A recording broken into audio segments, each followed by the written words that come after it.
Take a deep breath and let it out slowly. Feel your body settling into whatever surface supports you right now. Good. Now take another breath, even slower this time, and as you exhale, let your shoulders drop. Let the tension in your muscles fade away. Perfect. Tonight we're going to go on a journey together. Not a journey through ordinary space, not a trip to some nearby destination, but something far more profound. Tonight we're going to travel to the very edge of everything, to the boundary of all that exists, to the place where the universe itself might end, or might continue forever, or might transform into something we can barely imagine. Tonight we're going to explore what lies beyond the edge of the universe. Welcome to the Sleepless Astronaut channel. I'm so glad you're here with me for this journey. If you're new here, this is a place where we explore the deepest cosmic mysteries while you drift peacefully towards sleep. And if this sounds interesting to you, if you enjoy these gentle explorations of the universe's greatest puzzles, consider subscribing so we can take more journeys together. But right now, in this moment, all you need to do is relax. Get comfortable. Adjust your pillow if you need to. Pull your blanket closer. Feel the weight of your body being completely supported, completely held. Notice how peaceful you already feel, how ready you are to let the day slip away and just drift. We're going to explore something vast tonight, something that challenges everything we think we know about space and existence. But we're going to do it gently, peacefully, using simple thoughts and beautiful images. And as we explore, you're going to relax deeper and deeper, letting these cosmic ideas carry you softly toward rest. Let your eyes close if they haven't already. There's no need to keep them open. Let your eyelids grow heavy and still. Let your breathing find its natural rhythm, slow and easy, like gentle waves on a quiet shore. In and out, effortless, natural, peaceful. There's nowhere you need to be tonight except right here. Nothing you need to do except listen and drift. All those thoughts from today, all those concerns and tasks, they can wait. They'll still be there tomorrow if you need them. But right now, they can just float away like clouds drifting across an endless sky. Tonight, your mind is going to wander to the very edge of existence itself. And as it wanders, as it dreams about boundaries and infinities and mysterious spaces beyond space, your body is going to rest, preparing for sleep. Just listen. Just drift. Just let these thoughts flow through you like water flowing through a peaceful stream. What is the edge of the universe? Does the universe even have an edge? And if it does, what's beyond it? These are some of the most profound questions humans have ever asked, and the answers, as we'll discover together, are stranger and more beautiful than you might imagine. Let's start by thinking about what we mean when we talk about the universe. What is the universe exactly? In the simplest sense, the universe is everything. All of space, all of time, all the matter and energy that exists, all the stars and galaxies and planets, all the light and darkness, everything you can see and everything you can't see, all of it together makes up what we call the universe. But here's something interesting to consider. When we look out into space with our telescopes, when we observe distant galaxies and stars, we're not actually seeing the entire universe. We're only seeing part of it, a limited region, a bubble of space around us that we can observe and measure and study. This observable region, this bubble, is what astronomers call the observable universe, and it has an edge, a boundary, a limit beyond which we simply cannot see. But this edge isn't the edge of the universe itself. It's just the edge of what we can observe from our location in space and time. Think about that for a moment. Breathe slowly and let this idea settle in your mind. There's a difference between the observable universe and the entire universe. The observable universe is what we can see. The entire universe might be much larger, extending far beyond what we can observe, perhaps infinitely far. Let me help you picture this. Imagine you're standing in the middle of a vast, flat plain that extends in all directions as far as the eye can see. It's early morning, and there's a thick fog surrounding you. You can see clearly for maybe a few hundred feet in every direction, but beyond that, the fog becomes too dense. Everything farther away is hidden, invisible, obscured by the mist. The area you can see, this circle of visibility around you, is like the observable universe. It's your personal horizon, the limit of what you can observe from where you're standing. But the plain itself doesn't end where your visibility ends. The land continues beyond the fog, stretching farther, perhaps much farther, perhaps forever. You just can't see it. The observable universe is like that circle of visibility. It's what we can see from Earth, limited not by fog, but by other factors, by the speed of light, by the age of the universe, by the expansion of space itself. These factors create a horizon around us, a boundary to our observations, even though the universe itself might extend far beyond. So when we ask what's beyond the edge of the universe, we're really asking two different questions. First, what's beyond the edge of the observable universe, beyond our horizon? And second, does the universe itself have an edge, or does it go on forever? Let's explore the first question. What lies beyond the edge of what we can see? Take a slow breath and relax even more deeply. Your body is growing heavier, more comfortable, more at peace. Your mind is calm, drifting gently through these thoughts without strain, without effort. The observable universe is enormous, unimaginably, incomprehensibly enormous. It extends about 46 billion light years in every direction from Earth. That's a sphere 92 billion light years across, containing about 2 trillion galaxies, each galaxy containing hundreds of billions of stars. This is everything we can potentially observe. Everything our telescopes can see or could ever see, even in principle. It's a vast region of space, filled with countless wonders, more galaxies and stars and planets than we could ever hope to visit or study or even count. But why does our observation have this limit? Why can't we see farther? What creates this horizon around us? The answer has to do with light and time and the expansion of space. Let me explain gently, using simple ideas that you can picture in your mind. Light travels incredibly fast, faster than anything else in the universe, but light doesn't travel infinitely fast. It has a speed, a maximum velocity that nothing can exceed. Light moves at about 186,000 miles every second, which seems impossibly fast by human standards. And yet, on cosmic scales, this speed creates a limit to what we can see. When you look at a star in the night sky, you're not seeing it as it is right now in this moment. You're seeing it as it was in the past, when the light you're observing left that star and began its journey toward Earth.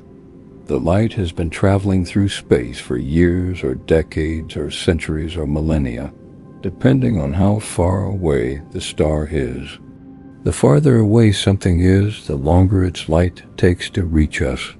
and the farther back in time we're seeing when we observe it. When you look at a star 10 light years away, you're seeing it as it was 10 years ago. When you look at a galaxy 1,000,000 light years away, you're seeing it as it was 1,000,000 years ago. Picture this gently. The universe is like a time machine built into the nature of light and distance.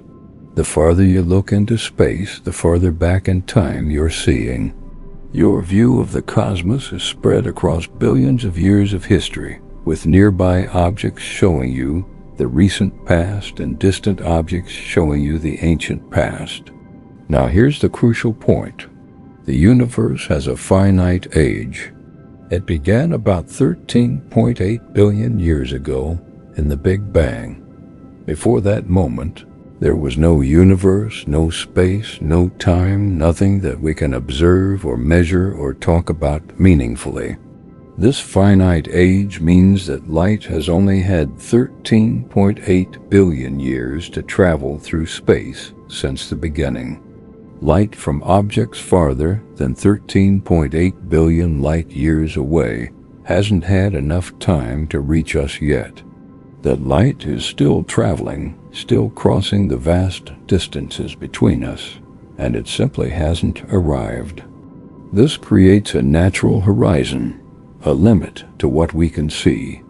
Objects beyond a certain distance are invisible to us, not because they don't exist, but because their light hasn't reached us yet. We're seeing as far as light can travel in the age of the universe, and no farther. But wait, you might be thinking, if the universe is 13.8 billion years old, shouldn't we only be able to see things 13.8 billion light years away? Why did I say the observable universe extends 46 billion light years in every direction?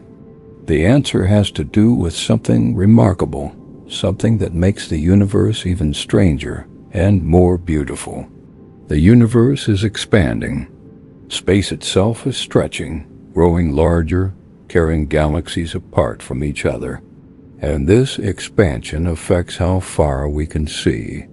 Let your mind rest with this thought for a moment. Feel your breathing, slow and peaceful. The universe is expanding, growing, stretching like a balloon being inflated. This is real. This is happening right now, constantly, everywhere in space. Imagine a galaxy very far away, near the edge of what we can see. Billions of years ago, when the universe was young, that galaxy emitted light that began traveling toward Earth. As this light crossed space, the space itself was expanding, stretching, growing larger. The light was traveling toward us, but the expansion of space was carrying the galaxy farther away at the same time. After billions of years, the light finally reaches us. We see it, we detect it with our telescopes, we observe that distant galaxy. But the galaxy is no longer where it was when it emitted that light. It's been carried much farther away by the expansion of space. By now, it might be 46 billion light years away, even though the light we're seeing left it only 13.8 billion years ago. This is why the observable universe is larger than you might expect from the universe's age.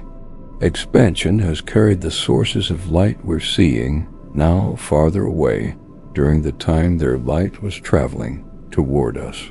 The observable universe is a sphere 92 billion light years across, even though the universe is only 13.8 billion years old. Breathe slowly and let this settle in your mind without strain. You don't need to fully understand all the details. Just let the idea drift through your thoughts gently. The universe is expanding. Space is growing. This affects how far we can see and creates our cosmic horizon. Now, here's the profound question. What's beyond this horizon? What exists in the regions of space that are so far away that their light hasn't reached us yet? The simple answer is probably more of the same. More galaxies, more stars, more space that looks pretty much like what we can see within our observable bubble. There's no reason to think that the universe suddenly changes or stops or becomes different beyond our horizon. The same laws of physics apply everywhere. The same kinds of matter and energy exist everywhere. Beyond our horizon is probably just more universe, more cosmic landscape similar to what we observe nearby. Imagine standing in the middle of that foggy plain again. Within your circle of visibility, you see grass and trees and hills and streams. It all looks natural and normal. Now imagine the fog suddenly lifting, revealing the landscape beyond what you could see before. What would you expect to find? Probably more grass, more trees, more hills, more streams. The landscape would continue, looking similar to what you'd already observed. The universe is likely the same way.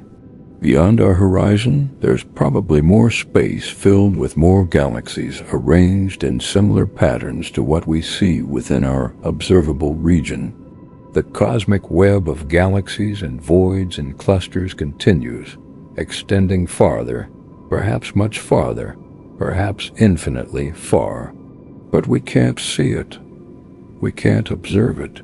We can't verify this with telescopes or measurements. Those regions are beyond our cosmic horizon, and they'll remain beyond our horizon forever, because the expansion of space is accelerating. Distant regions are being carried away from us faster and faster, making them increasingly impossible to observe. Let your body sink deeper into rest. Feel how peaceful you are, how relaxed. These thoughts about vast cosmic distances and invisible regions beyond our sight are somehow calming, aren't they? They put everything in perspective, making daily concerns seem small and temporary. There's something beautiful about the idea that the universe continues beyond what we can see, that there are galaxies and stars and perhaps even planets with life existing in regions we'll never be able to observe or visit or know anything about. They're real. They're out there. They're part of the same universe as us, but they're forever beyond our reach. Now, let's think about something even more remarkable. If the universe extends far beyond our horizon, if it continues on and on, how far does it go? Does it eventually end somewhere? Or does it continue forever? This is one of the deepest questions in all of cosmology. Does the universe have an ultimate edge, a final boundary where space itself stops? Or is the universe infinite, going on forever in all directions with no end? Picture infinity for a moment. Not in a mathematical sense, but as a real physical thing. Space extending endlessly in every direction, never stopping, never reaching a boundary, just continuing forever and ever and ever. It's almost impossible for our minds to grasp, isn't it? And yet it might be true. The universe might actually be infinite. Current observations suggest that the universe is either infinite or so large that it's effectively infinite for all practical purposes. Scientists have measured the shape of space, looking at how light travels through it, checking whether space is curved or flat. And the measurements show that space is flat, or very close to flat, which is consistent with infinite extent. If space is truly flat, if it extends infinitely in all directions, then there is no edge to the universe. The universe has no boundary, no final frontier, no place where space stops. It just goes on forever, filled with galaxies and stars and structure, similar to what we observe in our local region. Think about what this means: an infinite universe, infinite space, infinite matter, infinite galaxies, infinite stars, infinite planets. The numbers become meaningless because infinity is beyond counting, beyond comprehension, beyond any finite measure. And if the universe is infinite, something strange and wonderful follows. If there's infinite space filled with matter arranged in all possible configurations, then everything that can happen must happen somewhere. Every possibility must be realized somewhere in the infinite expanse. Let me explain what this means. In our observable universe, there's a certain amount of matter arranged in a certain way. Galaxies here, stars there, planets in various locations, atoms in specific configurations. There are many possible arrangements, many ways matter could be organized.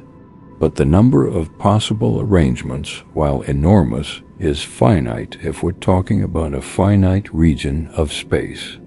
Now, if space is infinite, there are infinitely many regions the size of our observable universe scattered throughout the infinite expanse. Most of these regions would be different from ours, with galaxies in different positions, stars with different properties, planets in different configurations. But if you have infinitely many regions and only finitely many possible arrangements, then eventually every possible arrangement must repeat. This means that somewhere unimaginably far beyond our horizon, there's another region identical to our observable universe. Same galaxies in the same positions, same stars, same planets, same Earth with the same continents and oceans, same you lying in bed right now, listening to these words, thinking these thoughts. Breathe slowly and let this strange idea drift through your mind. Somewhere in the infinite universe there might be an exact copy of you, living an identical life, making identical choices, experiencing identical moments. Not just one copy, but infinitely many copies scattered throughout infinite space. And there would also be near copies, regions almost identical to ours, but with tiny differences. Maybe in one region you chose a different career. In another, you live in a different city. In another, you were never born because your parents never met. Every possible variation exists somewhere if space is infinite and filled with matter. This seems almost absurd, doesn't it? And yet it's a logical consequence of infinite space combined with finite possibilities. In an infinite universe, anything that can happen does happen somewhere infinitely many times. Of course, these duplicate regions would be vastly, incomprehensibly far away, far beyond our observable horizon, separated from us by distances so enormous that no signal could ever travel between us. No observation could ever reveal them. They exist if the universe is infinite, but they're forever beyond our reach, forever unknowable, forever isolated from our experience. Let your mind rest with this mystery. Feel your body growing heavier, more relaxed, more comfortable. These thoughts about infinity and countless copies of reality are drifting through your consciousness like dreams, interesting and strange, but also somehow peaceful. But maybe the universe isn't infinite. Maybe it's finite but very large, much larger than our observable region, but not infinite. How would that work? How could the universe be finite without having an edge? The answer involves thinking about the shape of space itself. Space doesn't have to be flat and infinite. It could be curved, bent, shaped in ways that make it finite without requiring a boundary. Imagine the surface of a sphere like Earth's surface. If you start walking in any direction on Earth's surface and keep going in a straight line, you'll never reach an edge. There is no edge. You can walk forever and never find a boundary where the surface ends. And yet Earth's surface is finite. It has a specific measurable area. It's not infinite. How is this possible? Because the surface is curved, it curves back on itself. If you walk far enough in one direction, you'll eventually return to your starting point from the opposite direction. The surface is finite but unbounded, having no edge but not being infinite either. Space itself might be like this. It might be curved in some higher dimensional way that we can't directly perceive or visualize. If space curves back on itself, then the universe could be finite without having an edge. You could travel in a straight line through space forever and never reach a boundary, but eventually you'd return to where you started, having circled the universe. Picture this gently without straining to visualize it fully. A finite but boundless universe, shaped like a three-dimensional version of a sphere's surface, curved in a fourth dimension we can't see. It's strange to think about, almost impossible to imagine clearly, but it's a real possibility that physicists take seriously. In such a universe, there would be no edge, no place where space stops, no boundary beyond which there's nothing. And yet, the universe would have a finite size, a finite volume, a finite amount of space and matter. We don't know which is true. We don't know if the universe is infinite or finite, but unbounded or something else entirely. Current observations suggest it's either infinite or so large that we can't detect any curvature, but we can't be certain. The universe keeps this secret, at least for now. Take another slow breath. Let your shoulders drop even more. Feel how peaceful you are, how deeply relaxed. These cosmic mysteries are drifting through your mind without creating any tension or stress. They're just beautiful thoughts, interesting possibilities, wonders to contemplate gently as you prepare for sleep. Now, let's think about another kind of edge.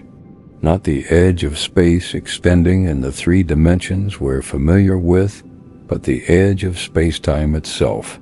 The boundary not in space but in time, the beginning and perhaps the end of everything. The universe had a beginning. We call it the Big Bang. About 13.8 billion years ago, space-time itself began, coming into existence from something we don't fully understand. Before the Big Bang, there was no space, no time, no matter, no energy. Or perhaps before doesn't even make sense because time itself began at the Big Bang. This is an edge of the universe in a temporal sense, a boundary not in space but in time. You can travel through space in any direction, but you can only travel backward in time so far. About 13.8 billion years back, you reach the beginning, the moment when everything started, and you can't go farther because there's no farther back to go to. Similarly, the universe might have an end in time, a moment in the distant future when everything ceases, when time itself stops, when the story of the universe reaches its final page. Or perhaps time continues forever, and the universe expands eternally, growing ever larger, ever colder, ever more empty, but never actually ending. We don't know which future awaits us. We don't know if the universe will end or continue forever. Both possibilities are strange to contemplate. An eternal universe, going on forever, seems almost as impossible to grasp as a universe that ends, where time itself stops. Let yourself drift with these thoughts. Feel your breathing, so slow now, so peaceful. Your body is completely at rest, heavy and still. Your mind is floating gently through cosmic mysteries, wondering about beginnings and endings, edges and infinities, boundaries and boundless spaces. There's another edge worth thinking about, the edge of what we can know, the boundary between what's observable and what's forever beyond observation, between what science can investigate and what lies beyond the reach of any measurement or experiment. We've talked about how the observable universe has a horizon, a limit to what we can see. But there's a deeper limit too. Because the universe is expanding, and the expansion is accelerating, there's a region of space beyond which objects are receding from us faster than light can travel.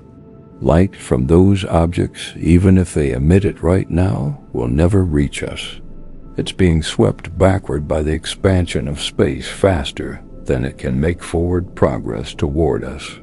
This creates what's called a cosmic event horizon. Objects beyond this horizon are not just currently invisible, but will remain invisible forever, no matter how long we wait or how powerful our telescopes become. Their light will never reach us. They're fundamentally, permanently beyond our ability to observe. This event horizon is closer than the edge of the observable universe. It's about 16 billion light-years away right now. Galaxies beyond this distance are already lost to us forever. We can still see some of them because we're seeing light they emitted long ago when they were closer, but we'll never see what they look like now or what happens to them in the future. And as time goes on, as the expansion of the universe accelerates, this event horizon will move closer to us in a sense. More and more galaxies will cross it, disappearing beyond our reach, becoming forever unobservable. In the far future, trillions of years from now, observers on Earth will see a much smaller observable universe than we see today, containing only the galaxies in our local group, with everything else having disappeared beyond the cosmic horizon. This is a strange and somewhat melancholy thought. The universe is vast and full of wonders, but most of it is forever beyond our reach, both physically and observationally. We can only ever know about a small fraction of what exists, a bubble of space around us that represents a tiny portion of the whole. But perhaps there's something beautiful in this too, something peaceful about accepting that we can't know everything, that the universe holds secrets we'll never uncover, that there are mysteries beyond the edge of our understanding that will remain mysterious forever. Feel your body now so relaxed, so still. Your muscles are loose and heavy. Your breathing is barely noticeable, slow and shallow and effortless. You're drifting in a space between wakefulness and sleep, between thought and dreams, between knowing and not knowing. Let's think once more about what might lie beyond the edge, beyond everything we've discussed, beyond our observable horizon, beyond the possibly infinite expanse of space, beyond even the concept of space itself. What if our universe, this vast expanse containing trillions of galaxies spread across billions of light years, what if all of this is just one universe among many? What if there are other universes completely separate from ours, existing somehow beyond or outside or parallel to our space and time? This is the idea of the multiverse, which we've explored in another journey, but it connects to our question about the edge of the universe. If there are other universes, then the edge of our universe might be a boundary that separates us from those other realms. Beyond the edge of our space might be other spaces, other realities, other universes with their own laws and structures and possibilities. We don't know if this is true. We can't observe other universes by definition, because if we could observe them, they'd be part of our universe. But the idea is fascinating to contemplate. The edge of our universe might not be the edge of all existence. but just the boundary of our particular bubble of reality, with countless other bubbles existing beyond it. Or perhaps the edge of the universe is the edge of space-time itself. Perhaps beyond our universe there's no space at all, no time, no physical existence of any kind, just nothing. True nothingness, not the empty space we think of as nothing, but the complete absence of space and time and anything that could exist. This is almost impossible to think about meaningfully. How can there be a region beyond space when beyond is a spatial concept? How can there be nothing when nothingness isn't a thing that can exist? These questions push language and thought to their limits, trying to describe something that might be fundamentally indescribable. Let these questions rest gently in your mind without struggling to answer them. Feel how peaceful it is to simply wonder, to let mysteries be mysterious, to drift in the space between knowledge and ignorance, where the deepest questions live. You're lying here safely in your bed, surrounded by air and walls and the familiar objects of your room. You're on Earth, a planet orbiting a star in a galaxy that's just one among trillions. You're inside the observable universe, that bubble of space extending 46 billion light years around you in every direction. And beyond that observable region, the universe continues, perhaps infinitely far, perhaps to some distant edge we can't even conceive of. You're part of all this vastness, connected to it, made of atoms that formed in ancient stars, existing in space that might stretch forever, or might curve back on itself, or might end at some boundary we'll never reach. It's beautiful and mysterious and utterly beyond complete comprehension. And yet here you are, real and present, breathing slowly, existing in this moment, experiencing consciousness and wonder and the peaceful drift toward sleep. The vastness doesn't diminish you. The mysteries don't erase the reality of your immediate experience. You're here, now, real, even if you're small in cosmic terms, even if you can never know what lies beyond the furthest edges of existence. Rest now with this thought. The universe is vast and mysterious, and you're part of it. The edge of everything, whether it's a horizon or an infinity or a boundary we can't imagine, it's out there somewhere, defining the limits of space and existence. But it's also so far away, so distant, so beyond your daily life that it might as well not exist at all. What matters right now is that you're here, comfortable, peaceful, drifting gently. The edge of the universe can wait. The mysteries can remain unsolved. The questions can stay unanswered while you sleep. Feel your body completely at rest now. Notice how still you are, how relaxed. Your breathing is so slow it's barely perceptible.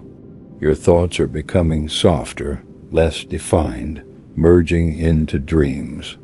You're at your own edge now, the boundary between waking and sleeping, between consciousness and rest. Cross that boundary gently. Let yourself drift over the edge into sleep. While the universe extends its unfathomable distances around you, while space stretches toward unknown horizons and time flows forward toward an uncertain future, you can simply rest, peaceful and still, dreaming of edges and infinities and the beautiful mystery of existence.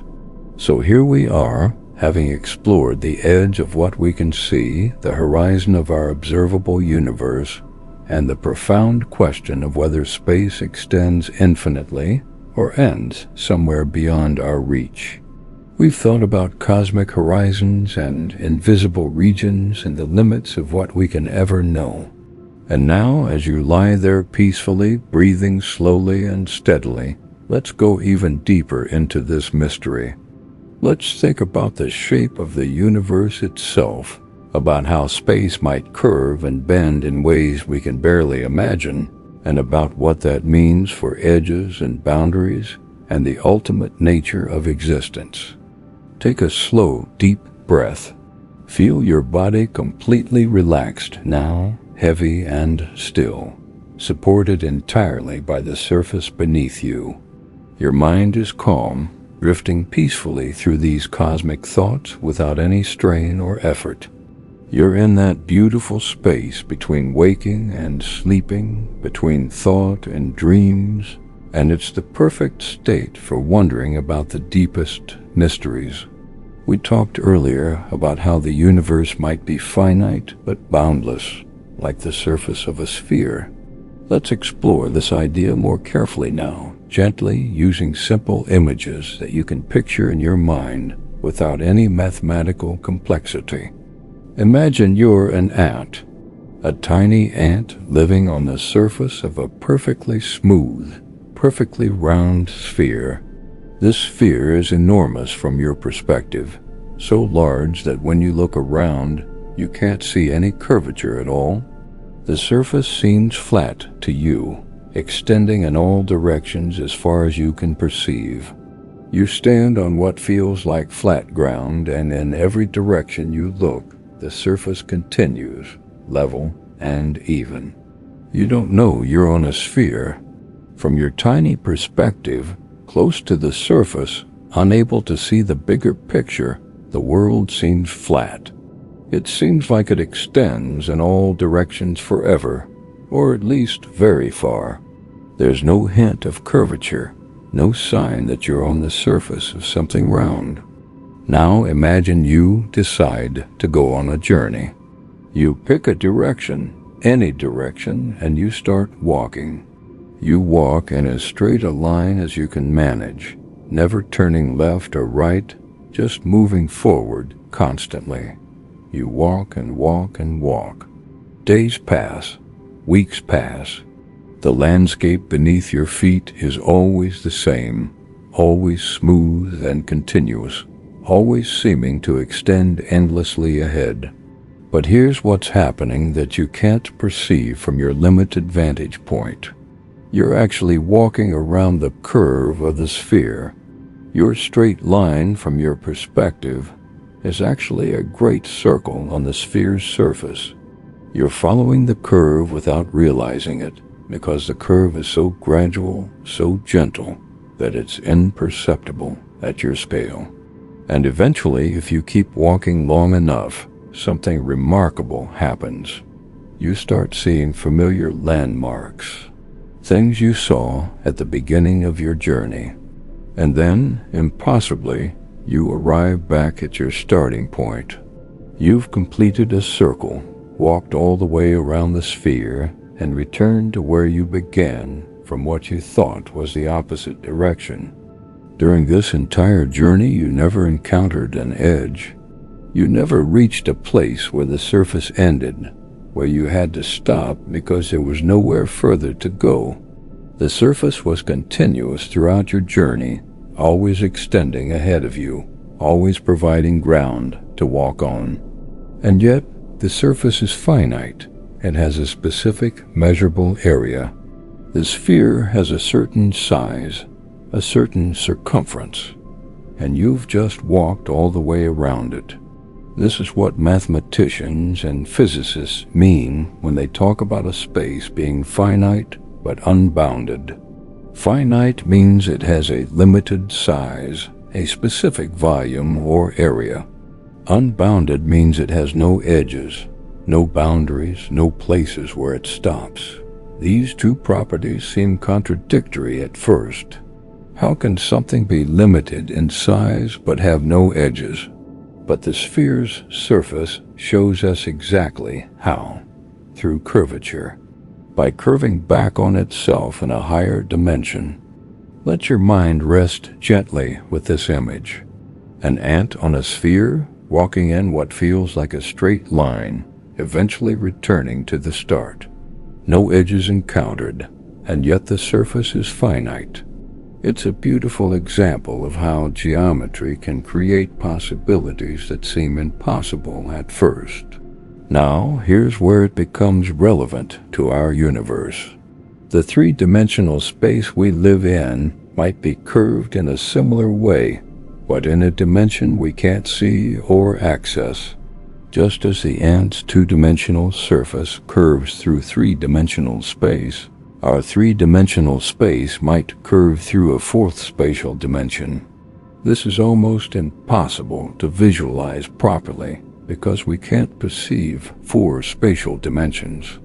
We're trapped in three dimensions just as the ant is trapped in two, but we can understand the concept mathematically, even if we can't picture it clearly. Our universe, all of three-dimensional space, might be the three-dimensional equivalent of the sphere's surface, curving back on itself in a higher dimension we can't access. If this is true, then the universe would be finite but unbounded.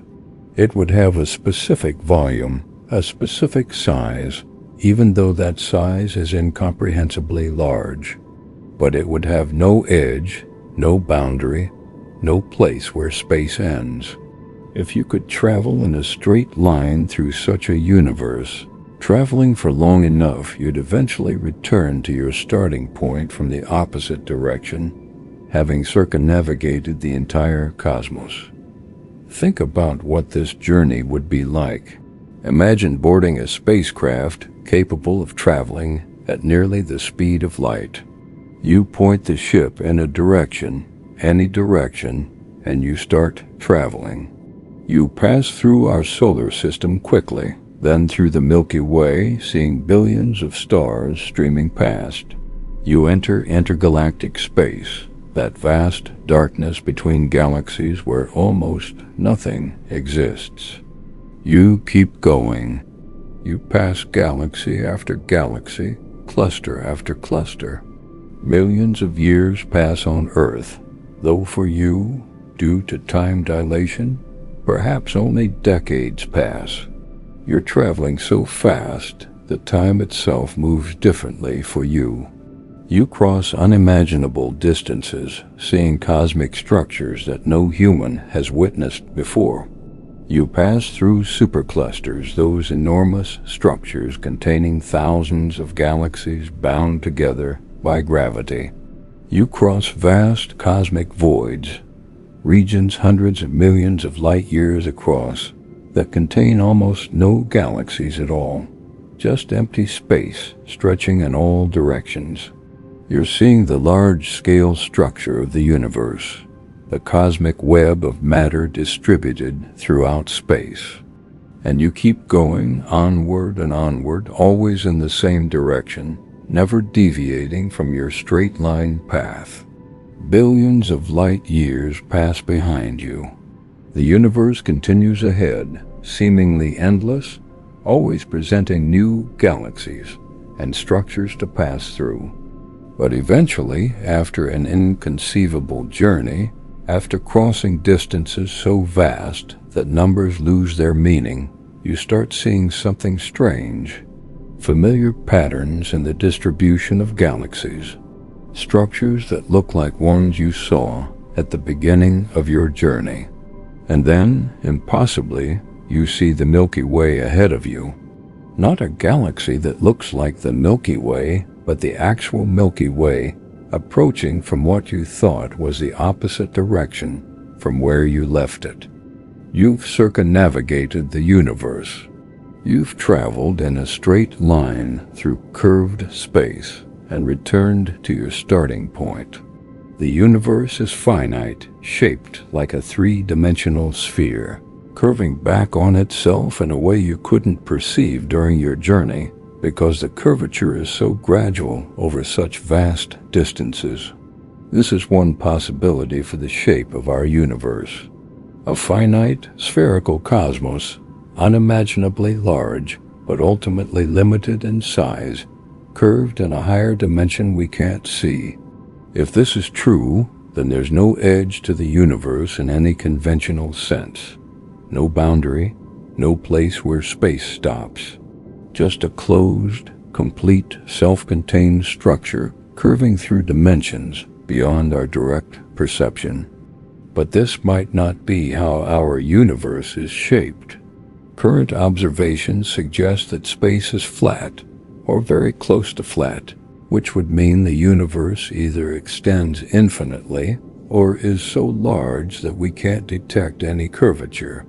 Let's think about what flat space means and what it implies for edges and boundaries. Imagine you're back to being that ant, but now you're on a perfectly flat, infinite plane instead of a sphere. The surface extends forever in all directions, never curving, never ending.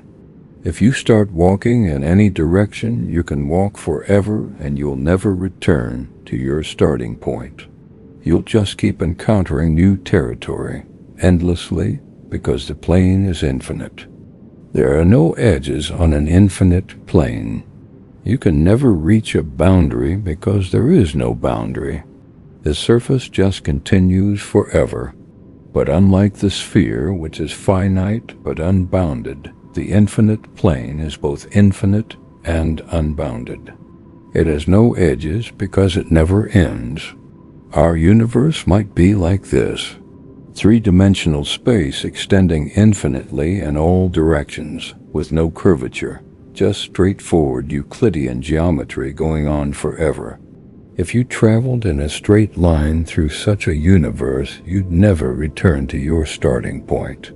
You'd just keep going forever, passing through galaxy after galaxy, region after region, with no end. This is what current measurements suggest.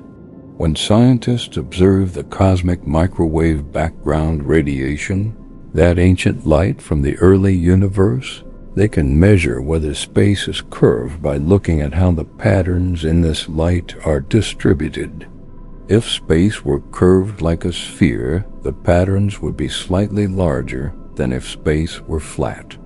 If space had negative curvature, like a saddle, the patterns would be slightly smaller.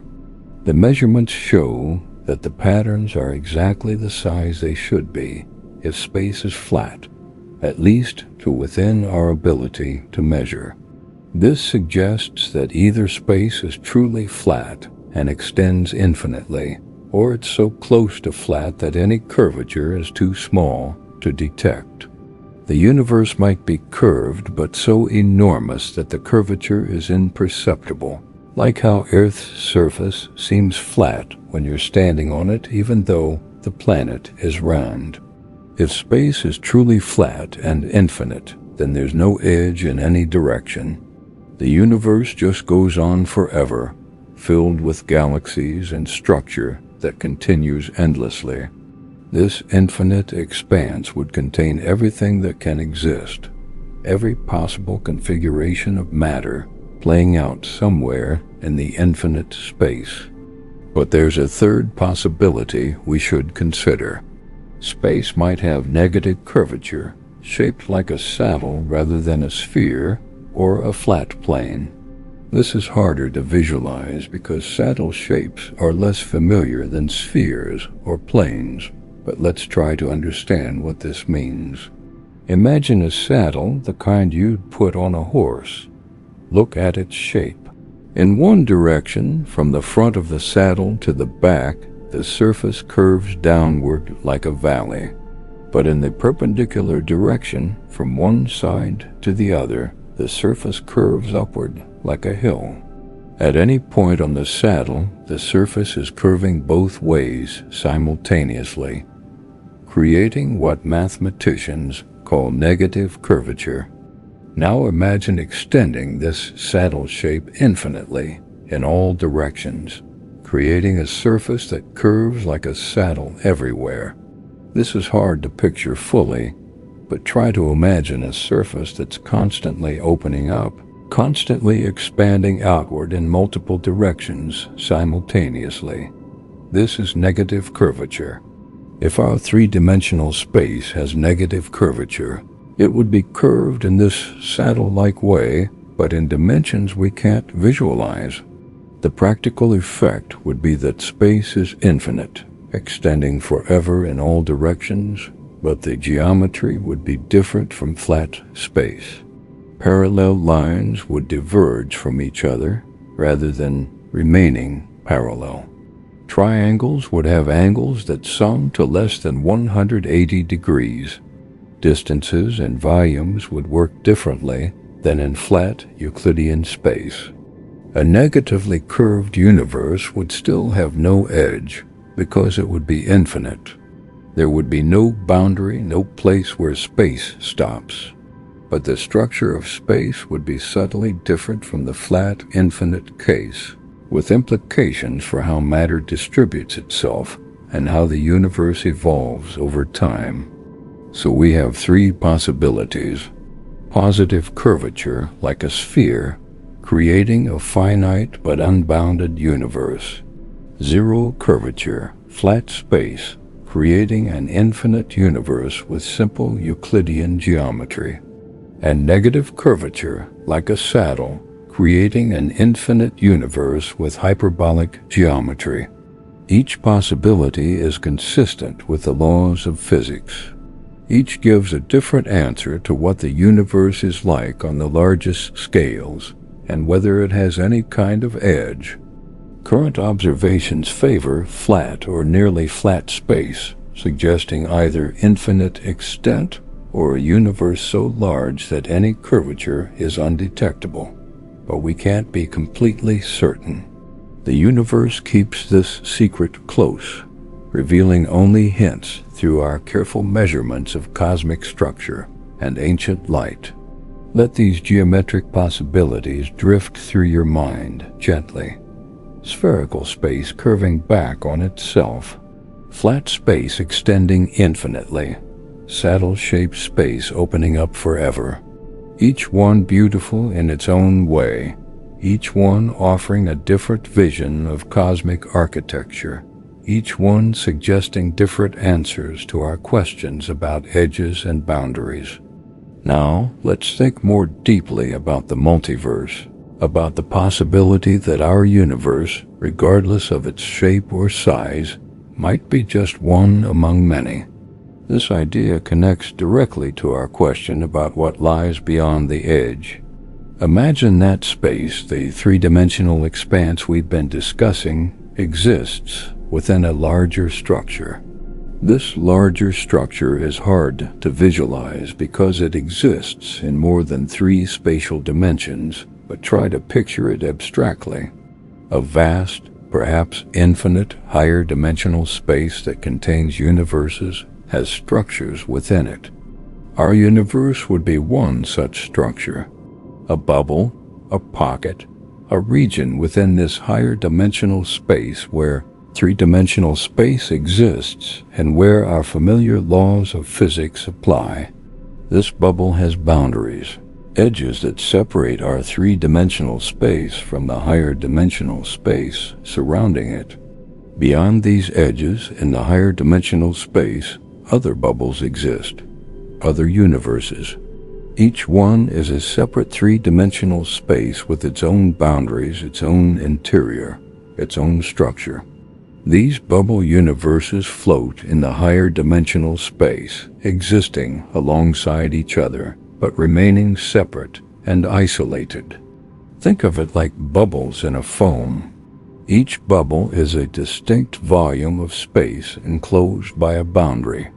The bubbles exist alongside each other, touching but not mixing, each one containing its own air, its own interior space. Our universe might be like one bubble in an infinite foam of universes, each bubble separate from all the others.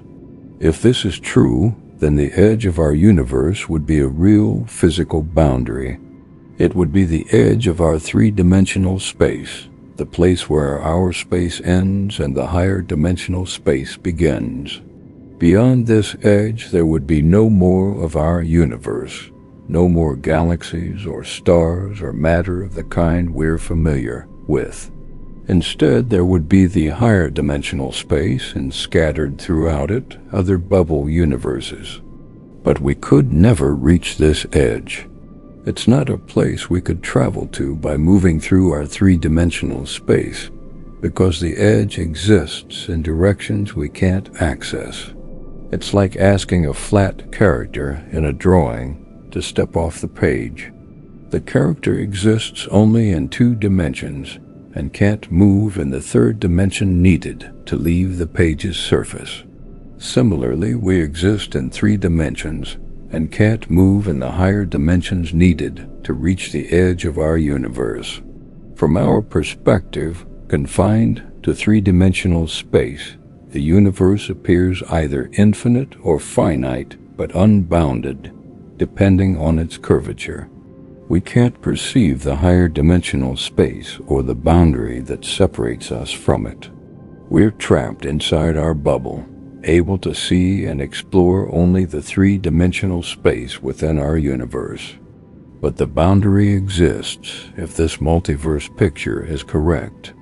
And beyond it, other universes exist, each one a separate realm with potentially different properties. Some of these other universes might have the same laws of physics as ours, just different configurations of matter.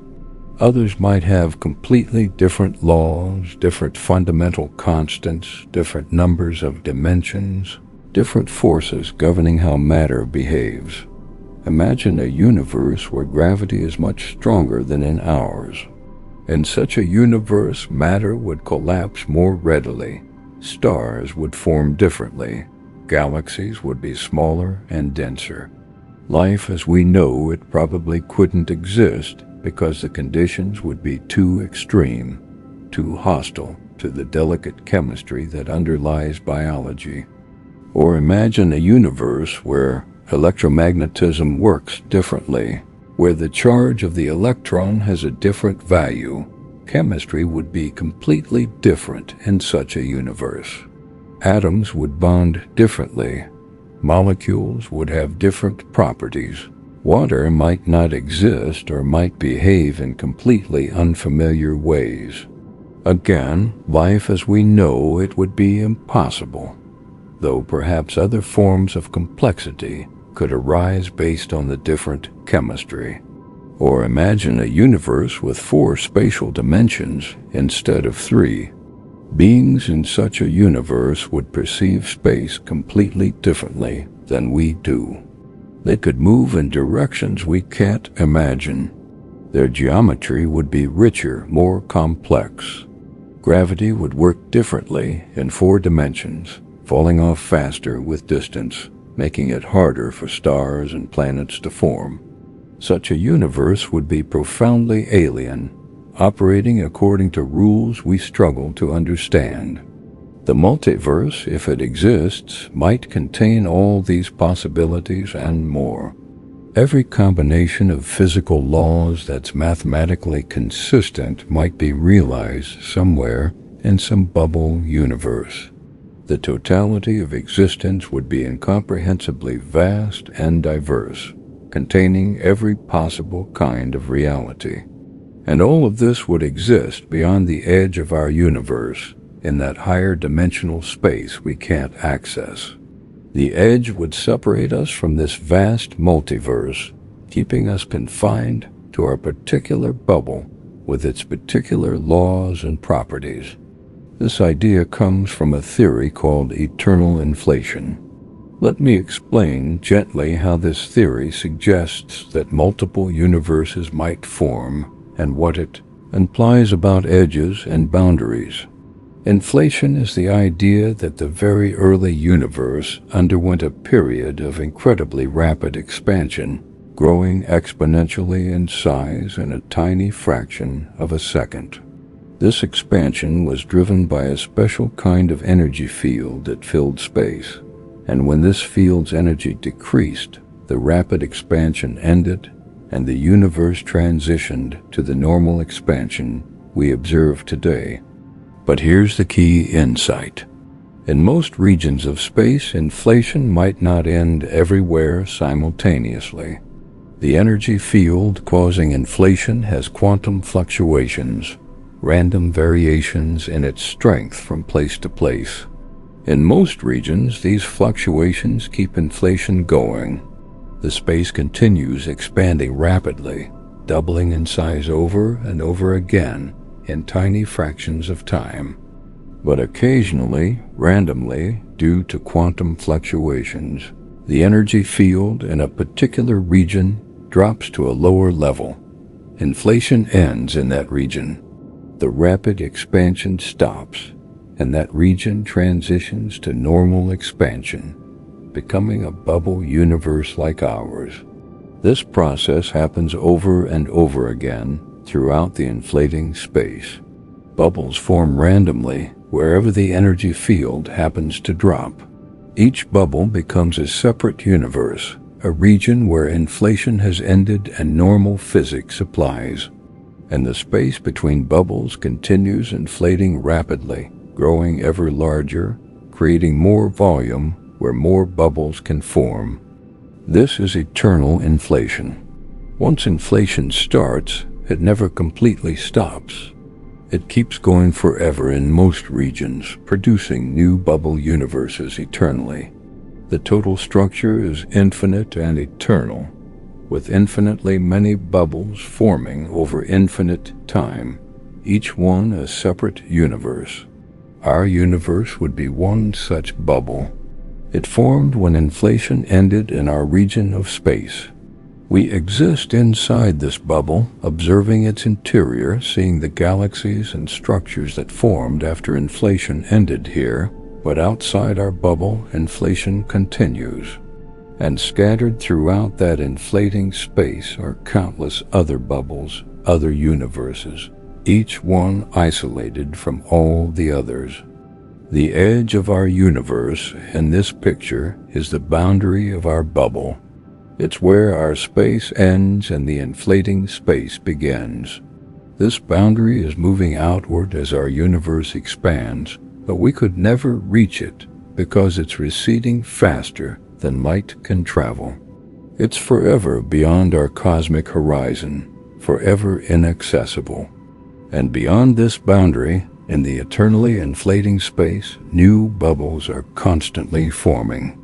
The multiverse grows without end, producing infinite universes, infinite variations on reality, infinite possibilities playing out in separate, isolated realms. This is a profound and beautiful vision of existence if it's true, but it's also fundamentally unobservable. We can never see the other bubbles. We can never travel to them. We can never verify directly that they exist. We can only infer their existence from our theories, from the mathematics that describes inflation and how it produces multiple universes. So the edge of our universe in this picture is real but unreachable.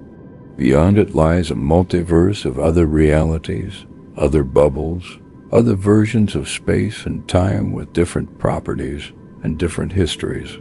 The edge separates us from all of that, keeping us confined to our particular pocket of existence.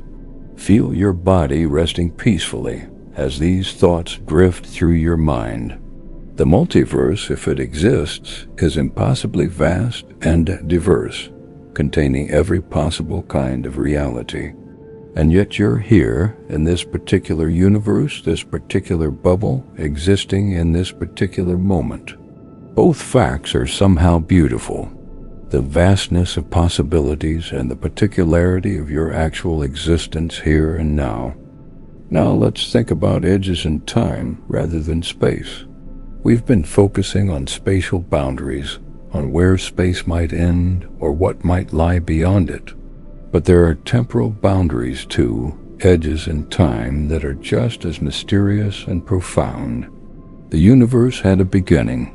About 13.8 billion years ago, space-time itself came into existence in the event we call the Big Bang. Before this moment, there was no universe, no space, no time, no matter, no energy. Or perhaps before doesn't even make sense as a concept, because time itself began with the Big Bang. This is an edge in the temporal direction, a boundary not in space but in time. You can trace history backward through billions of years, watching the universe grow younger, hotter, denser. You can go back to when galaxies first formed, when the first stars ignited, when atoms first came together from the hot plasma that filled early space.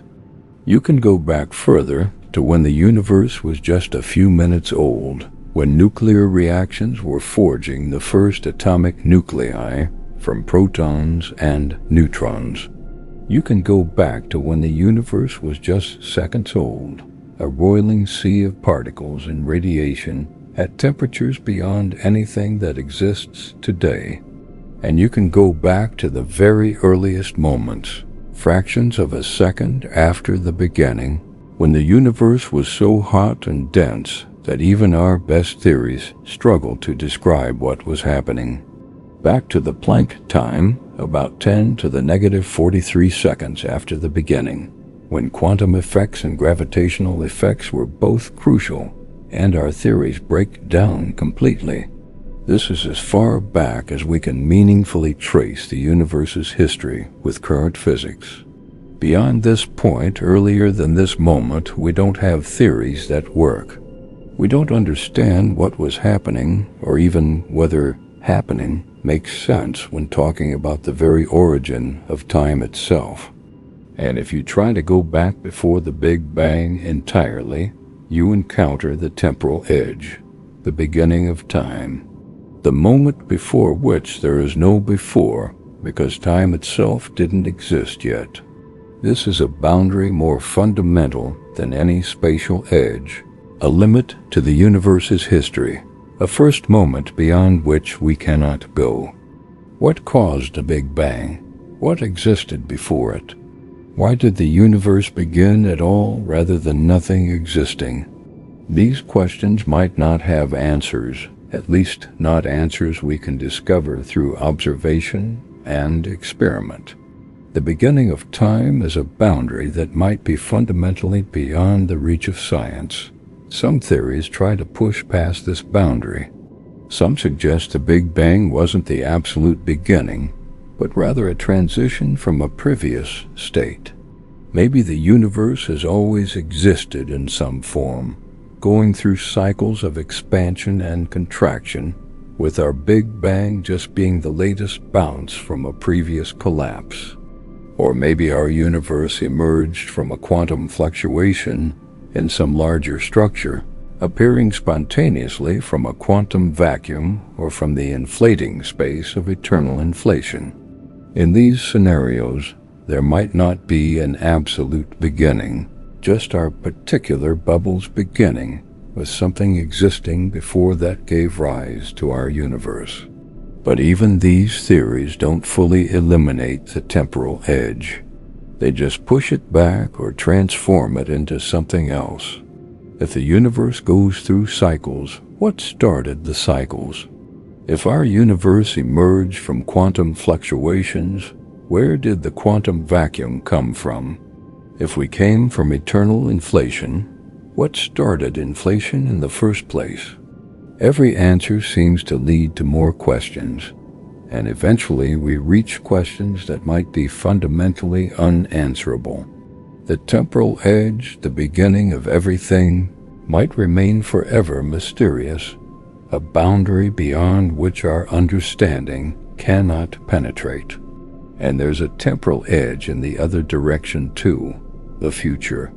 Not necessarily an end of time in the same way there was a beginning, but a boundary of a different kind, a point beyond which the universe becomes something we can barely recognize. Current observations suggest the universe will expand forever. The expansion is accelerating, driven by dark energy, and this acceleration will continue. Galaxies will drift farther and farther apart. Stars will exhaust their fuel and die. Eventually, trillions of years in the future, the night sky will be empty except for the stars in our local galaxy cluster, which remain bound together by gravity, while everything else disappears beyond the cosmic horizon. And the process continues. Stars stop forming, because the gas needed to make new stars is exhausted or dispersed. The existing stars die one by one, leaving behind black holes and dead stellar remnants. The universe grows darker and colder and emptier with each passing eon. Eventually, even black holes evaporate. They emit Hawking radiation, slowly losing mass until they vanish entirely in flashes of light and particles. This takes an incomprehensible amount of time, far longer than the current age of the universe, but eventually it happens. The last black holes disappear, leaving behind only isolated particles and radiation scattered through vast empty space. This is the heat death of the universe, a state of maximum entropy where everything has reached equilibrium, where no organized structures remain, where nothing interesting can happen anymore because there's no energy left to drive change. The universe continues existing, space continues expanding, but nothing happens within that space. No stars shine, no planets orbit, no life exists, no complexity of any kind, just particles drifting through emptiness forever. This is an edge of a different kind. Not an edge where time stops, but an edge where time becomes meaningless because nothing changes anymore. The universe continues, but its story has effectively ended. The future extends infinitely, but it's a future empty of meaning or interest or possibility. This heat death is trillions upon trillions of years away, so far in the future that the numbers lose meaning. But it's a boundary nonetheless, a temporal edge where the universe as we know it transitions into something fundamentally different and empty. Let your mind drift gently through these thoughts about temporal edges, about the beginning and ending of time, about boundaries in the when rather than the where. They're as profound as spatial boundaries, as mysterious, as impossible to fully comprehend. Now, let's imagine that impossible journey we touched on before, but let's really explore it in detail, picturing what it would be like to try to reach the edge of the universe, if such an edge exists. You're aboard a spacecraft unlike anything that currently exists. It's capable of traveling at speeds approaching the speed of light, powered by technologies we can only dream of. You've decided to embark on the ultimate voyage, a journey to find the edge of everything, to reach the boundary of the universe, if such a boundary exists. You depart from Earth, watching your home planet shrink behind you until it becomes just another point of light in the darkness. The sun becomes another star in an increasingly crowded sky as you accelerate away. You pass through the solar system in days, leaving behind the familiar planets, the asteroid belt, the distant orbits of the outer worlds. You enter interstellar space, that vast emptiness between stars. The nearest stars are years away, even at your tremendous speed, and you pass them one by one, each one a brief, bright point as you streak past. You're traveling so fast that the stars ahead of you are blue-shifted, their light compressed to shorter wavelengths, while the stars behind you are red-shifted, stretched to longer wavelengths. The universe looks distorted at these speeds, colors shifted, distances compressed. You cross the Milky Way, seeing it not as a band of light across the sky, but from perspectives no human has experienced. You see the spiral arms from above and below, see the concentration of stars near the galactic center, see the dark lanes of dust that block light and mark where new stars are forming. The galaxy is beautiful and vast, containing hundreds of billions of stars, and you cross it in what feels like months, though centuries are passing back on Earth. You enter intergalactic space. The darkness here is profound. The Milky Way behind you is now just one galaxy among many, and ahead of you, scattered through space at vast distances, are other galaxies. Small spiral and elliptical collections of stars, each one an island universe containing billions of stars of its own.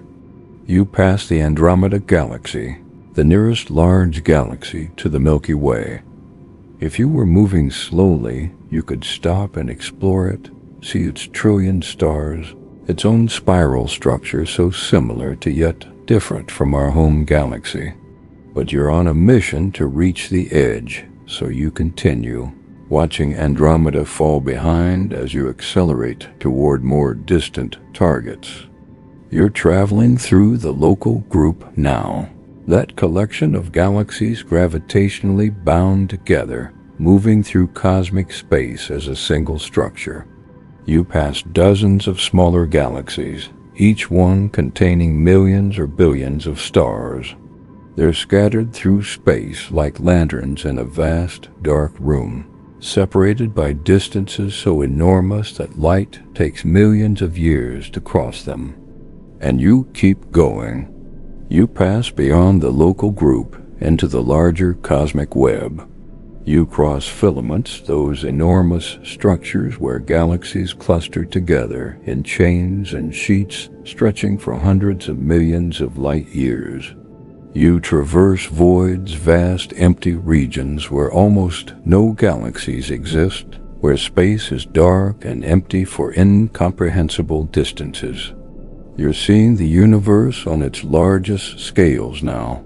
The cosmic web of matter, the pattern of galaxies and voids that repeats throughout space at the grandest levels. It's beautiful and strange, this structure, and you're witnessing it from perspectives that reveal its true nature. Billions of light years fall behind you. Your journey has taken what feels like years to you, though back on Earth, if Earth still exists, millions or billions of years have passed. The time dilation at your extreme speed means you experience time much more slowly than the universe around you. You notice something as you continue. The galaxies ahead of you appear different. They're younger, showing what they looked like in the past, because their light has taken billions of years to reach you. You're looking back in time as you look farther in space, seeing galaxies as they were long ago, when the universe was younger and different.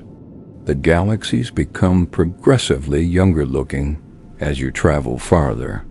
They're smaller, less evolved, with more irregular structures and more active star formation. You're approaching the edge of the observable universe, the limit beyond which light hasn't had time to reach Earth yet.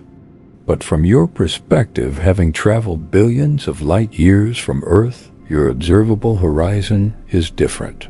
You can see farther in the direction you're traveling because you've moved closer to distant galaxies.